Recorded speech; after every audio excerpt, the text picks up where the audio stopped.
बिस्मिल्लाहिर्रहमानिर्रहीम।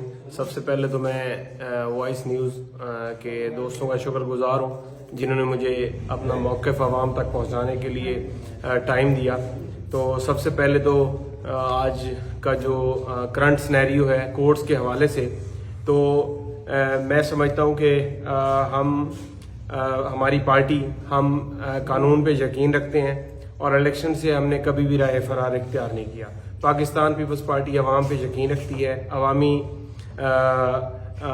जो अवामी राज है उस पर यकीन रखती है और हम इंशाल्लाह इलेक्शन के लिए भरपूर तरीके से तैयार हैं। उसकी चाहे जो डेट हुकूमत सजेस्ट करती है। और सेकंड, जो आपने देखा कि जेल भरो तहरीक जो इमरान खान ने आज ख़त्म की है, तो मैं समझता हूँ कि ये ख़त्म करना ही बनता था। जिन्होंने चोरियां खाई वो आज सिर्फ फोटो सेशन की हद तक नजर आते हैं। जो कौम इस इमरान खान की नारे पे जो नौजवान इकट्ठा हुआ था, जिन्होंने असल सेक्रीफाइस किया, वो आज कहीं नजर नहीं आता। चोरियां खाने वाले फ्रंट फुट पे थे, तो गिरफ्तारी कौन देगा?